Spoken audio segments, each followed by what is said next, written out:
Hello and good day, Algebra. I am here to go over math packet number 9 with you. Note the due date, 3/25, right before spring break. It'll be a nice thing to turn in and then head off for a week of no school and not have a math packet to worry about. Unless I give you math packet 10 before spring break. I'm not quite sure if I will. But anyway, so starting with the first page here, it says muffins that students brought for their teacher come in different weights. 4 blueberry muffins weigh the same as 8 lemon muffins. 2 chocolate weigh the same as 3 blueberry. And 2 bran weigh the same as 1 lemon. How many lemon muffins weigh the same as 1 chocolate muffin? So in class, we kind of wrote down the information that this gives us. Okay, 4 blueberry muffins is the same as 8 lemon muffins. 2 chocolate muffins is the same as 3 blueberry muffins, and 2 bran muffins, which I'm using BR for a bran, weigh the same as 1 lemon muffin. Okay, and ultimately we're looking for the relationship between lemon muffins and chocolate muffins. So there was one of these relationships that we just kind of eliminated and said, yeah, that's nice to know, but we're not really going to need to use it to get to our final answer. And that was this third one here. 2 bran muffins is equal to 1 lemon, because we're looking for the relationship of lemon to chocolate. And the other 2 relationships, that 4 blueberry are the same as 8 lemon, and that 2 chocolate are the same as 3 blueberry. We're using that to get the relationship between lemon and chocolate. So you could use rates for this, like you might say that, well, if 4 blueberry is equal to 8 lemon, that means that 2 blueberry is equal to 4 lemon, right?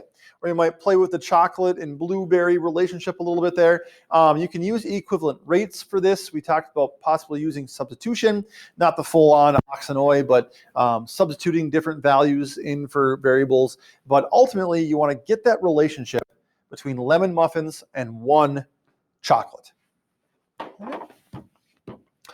The next one here, a supermarket makes a profit of 5% on coffee and soap, 20% profit on canned vegetables and soup, 30% profit on fresh fruits and veggies, and the market sales for one day were as follows: $300 in canned vegetables, $200 in coffee, $100 in fresh veggies, $150 in soup, $350 in soap, and $150 in fruit. And the question that we're asking is, how much was the market's total profit on this day? So this is really a kind of a take it step by step. Let's start with the canned vegetables here. $300 of sales in canned veggies, and according to the top part here, the supermarket makes a 20% profit. So in order to calculate the profit on this product, we need to find 20% of 300. And we decided the most efficient way, there are multiple ways, but the most efficient way to get there, to get that profit, was by taking 20% of 300 or multiplying 300 by 20%. And since 20% as a decimal is 0.2, then multiplying 300 by 0.2 or 0.20 is going to get us that profit amount, which in this case is 60. Then we go on to coffee. $200 in coffee, and the profit on coffee is 5%. Now this one you got to be careful about. 5% is not 0.5. It is 0.05, right? Think about 5%, 5 cents. Okay, there's that connection there between money and percentages. So 5% of 200, or 0.05 times 200, is 10. So just going through each of these products, which each of these profit percentages, and ultimately the question is answered. How much was the market's total profit on this day? What is the sum? What is the sum of all of those profits? Okay. Then we've got our 5-card challenge. No real explanation needed for this, I don't think. You're trying to make a 1, and so think of all the different ways you can make a 1. Probably the easiest is multiplying something over itself. Here's a 4-point freebie for you in the spirit of Christmas. If we take 6 plus 9 over 7 plus 8, that gives us 15 divided by 15, which is going to equal 1. So if you can think of any other ways to get something divided by itself, that's a real slick way to equal whole. There's a 4-pointer for you. Speaking of something divided by itself, in our equivalent expressions page, we just talked about in the last one that anything divided by itself is 1. That includes variables, something like x divided by x. No matter what x is, it's going to be dividing it by itself, and so it's going to equal 1. But what happens when you add a 7 to get x plus 7 divided by x? Do those x's still cancel out to make a 1, and you get 1 plus 7? Do those x's get eliminated completely, and you're left with just the 7? Does the x in the numerator just disappear for some reason, and you're left with 7 divided by x? Or do the x's still divide to make 1, but you still have an x in the denominator with 7? Or can you break them apart into two separate fractions of x divided by x plus 7 divided by x? There are some mathematical rules that go along with this, but one way that you could solve this is to pick a value for x and evaluate your given expression. Let's say that x is 2. So if x is 2, our given expression becomes 2 plus 7 divided by 2, or 9 divided by 2. Just going to the middle one there, if we plug in 2 for x in our middle expression, to simply get 7 over 2, is 7 halves the same thing as 9 halves? No. Therefore, this would not work out. Okay? Mathematically speaking, you can't just have something disappear for no reason and no explanation. I can't think of any logical reason why the x in the numerator would just go away, but the x in the denominator would still be there. So whether you look at it logically or plugging something in, then doesn't work out. Okay, so that's a method you can use for these other ones here. And really, and we kind of talked about this, if you're taking a multiple choice test, whether it be a high school placement test or a map test or whatever, and you're given a question involving variables such as this one, and you don't know the answer, remember that if you're just simplifying something, the value doesn't change. So if this was your given expression in a multiple choice question, and these were your 5 answers, and saying which one is equivalent, plug a value in for x. See what that original expression equals with that given value, and plug that same value in for x in each of your 5 answers, and see which one matches. Okay? Well, anyway, yeah, that's a method that can work on multiple choice tests. Unless you have that dreaded none of these or all of these one, then it's, ooh, okay? But there you go. Kind of got off on a tangent there, sorry. Next one, area of the shaded region. This video is sponsored by Target, not really, but we have a figure here entirely comprised of circles, and so the only formula that you'll need is the area of a circle, which is pi r squared. Okay? And if we think about this in terms of the large circle, which is also the area of the entire figure, the medium circle, and the small circle, we talked about different ways that we can kind of organize these areas to help us out and get the area of the outer ring here, that shaded section, and then the area of the entire smaller circle. So one thing to point out, the radius of the smaller circle is 7. The radius of the medium circle is 10. Not just 3, and the radius of the large circle is 12. Okay, that 2 only refers to this outer ring distance here. So the radius of that entire circle is going to be 7 plus 3 plus 2, which gives us 12. And what we kind of talked about in class was if we take the area of the large circle and subtract the area of the medium circle, that's going to give us that outer ring. But then if we add back the area of the smallest circle, then that's going to combine our 2 shaded areas and get us the shaded area of the entire figure. So that might be something that you want to apply here. Go at it that way and see what you come up with. Next, we have our pattern block question. The last few packets have all been talking about squares, and we saw some patterns involving perfect squares when we looked at it. And so starting with the green column here, how many green squares are in each figure? We can easily count these up. 1 green square in the first figure, 4 in the second, 9 in the third, and 16 in the fourth. And we talked about, hey, those are pretty important numbers here, right? They're all perfect squares. And furthermore, 1 squared is 1, 2 squared is 4, 3 squared is 9, 4 squared is 16. So I challenge you here. I'm not going to go any further because we've had, a few others with squares before this. But I'll give you a hint. To get that total blocks, the total blocks column is the one that you should go after next. Because since we are dealing with squares, if you think about this as a 3 by 3 square, you can get the total blocks by finding the area.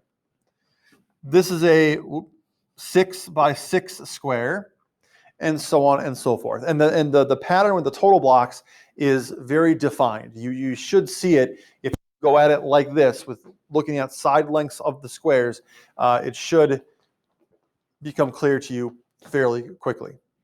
In algebra, you're going to complete the table. Then how many purple blocks will be in figure number 10? The table goes through figure 7. You need to extrapolate that to figure 10. Then we get to our surface area question. We have a rectangular prism here, but one of the sides is missing. That base length is an unknown side. So a lot of algebra is using what we know to find what we don't know. And so what do we know? We know the volume is 297 cubic feet. We know the width is 9. We know the height is 5. What relationship can we make, or what can we say here that's going to allow us to find that missing value for the base? And when I ask you, what relationship, what can we set up here? The answer in algebra is always an equation, pretty much. So the equation we can set up here, knowing that the volume is base times width times height, we're given a value for the volume of 297. The base we don't know. The width is 9, and the height is 5. So 297 equals base times 9 times 5, or 297 equals b times 45. One-step equation to solve, and in class, we got that the base value is 6.6. Okay. Now that we know that, now that we know the base value is 6.6, we can go and we can answer the rest of the question, which is what is the surface area? And to help us, I am requiring you to draw a net of the figure. And we've done a net of a rectangular prism before. It's, I think, packet number 1, actually, maybe number 2. But you get this Amazon box that you're cutting apart and laying out flat. So the net is going to be the bottom of the box, which has side lengths of 6.6 and 9, right? And then we have the right side of the box, which has lengths of 9 and 5. And the top of the box gets folded over, so that's going to be right here. That will have lengths of 6.6 and 9. It's the same size as the bottom. And now putting the left side of this box, we can connect it to either side of our net that we have here. I'm just going to put it over here to keep things central. But that will be the same size as the right side of the box.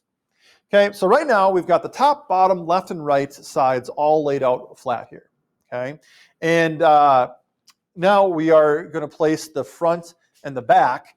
And the front and the back are going to be connected to the top or the bottom. Doesn't matter which one. But there's the back. There's the front. It will have lengths of 6.6 and 5 and 6.6 and 5. So there's our net. Sides are labeled, more or less accurate. Things are good.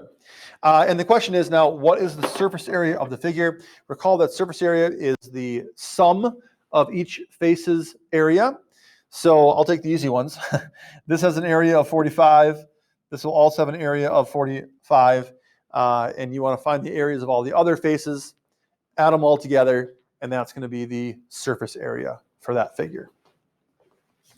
Next page, we have the Magnificent Seven, the 7 figures, the 7 solids that we talked about with regards to volume in packets 1 through 7. So your job for this one is the same as in packet number 8. Choosing 4 of these 7, you need to write the formula for the volume, and then what values, I should say, for length, width, and height are going to give me that desired volume. So for the first one, rectangular prism, the formula for rectangular prism is base times width times height. What 3 numbers, when you multiply them together, equal 60? Those would all be possible lengths for the base, the width, and the height.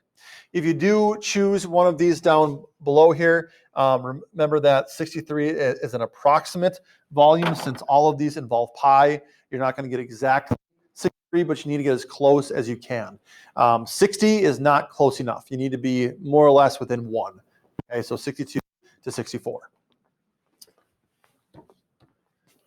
Then we go on to the Fibonacci spiral. The Fibonacci spiral. So in class, we talked about the golden rectangle and the golden ratio, and it's a ratio figure that is very pleasing to the eye. You see it a lot in nature. You see it a lot in art. Even structure of attractive faces, the various proportions all approach what's called the golden ratio.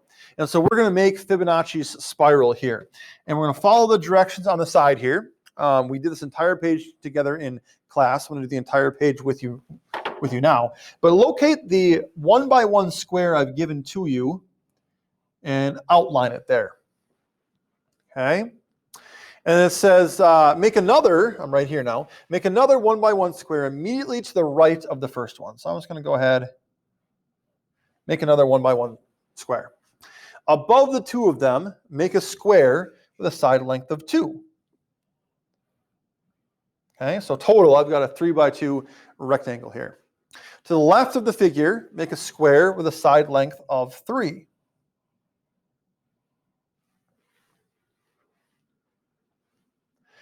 Below that, make a square. It says make square. Oh, I must have did that to make it fit. Make a square with a side length of 5. Okay. To the right, make a square with a side length of 8. And to help with your counting, you're going to go all the way almost to the edge. 1 square separates the edge of the figure and your square. Above that, make a square with a side length of 13. And again, to help with the counting, just go all the way up almost to the top. 1 square short. Okay.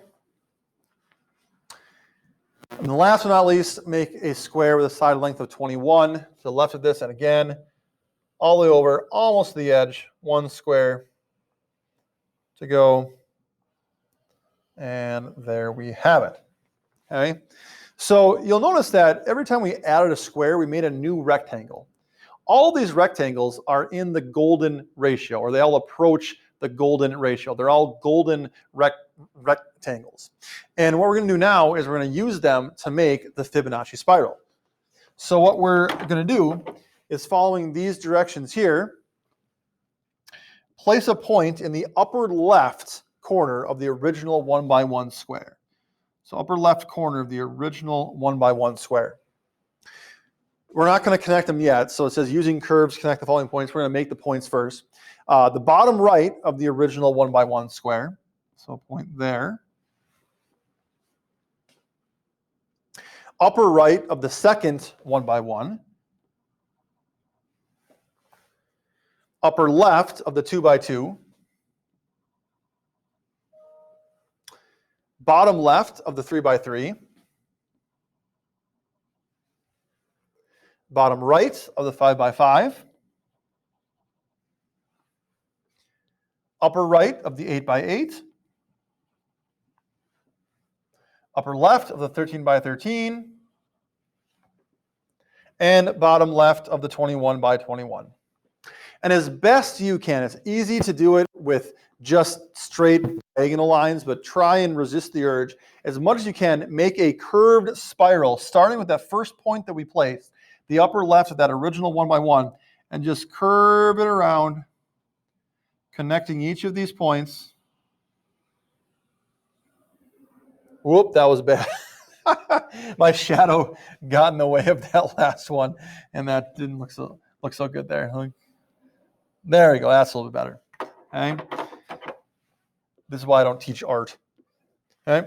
And what we have here is we have the Fibonacci spiral. And you might recognize this spiral as, you've seen it before, perhaps in nature. The shell of a hermit crab is a Fibonacci spiral. The inside of a, conch shell? Conch shell, I don't know how to pronounce it, is a Fibonacci spiral. And we'll look at more relationships of where this spiral shows up. And it's made, like I said, with these golden rectangles here. But there you go. The entire page done for you. Spirit of Christmas. You are welcome. Next one, mean, median, and mode. At the grocery store, you buy 3 oranges for $1.20 each, 2 bananas for 99 cents each, 4 tomatoes for 75 cents each, 3 loaves of bread for $2.50 each. Find the mean, median, and mode of the prices for each item purchased. Bear in mind there are 12 total items, so you're finding the mean, median, and mode of 12 data. Then you use your rewards card. Well, that's fun. To get 8% off your total purchase. So after finding the mean, median, mode, if you were to buy all of this food, what would the total be? Because you get to take 8% off of 8% off of that. And what is your final cost for the food? So 2 separate things here: mean, median, mode, and then what is the total cost if 8% is taken off of the total price? Then we have we have our Polyamido page, kind of getting creative with my shapes here. Hey, you. So each Polyamido appears in the figure on the right exactly as it appears on the left, and you need to figure out where they all go. You can definitely use clues here to help you. I mean, there are only certain places where, for example, this, fiver can go. It's either the H or the E, really. And so you can definitely use clues like that to help you with this one. But that wraps up packet number 9. It is due March 25th. I recommend turning it in early so I can check it over and give you any pointers before it is actually due and graded. So thanks for watching. Have a great day. Don't forget to like and subscribe. See ya.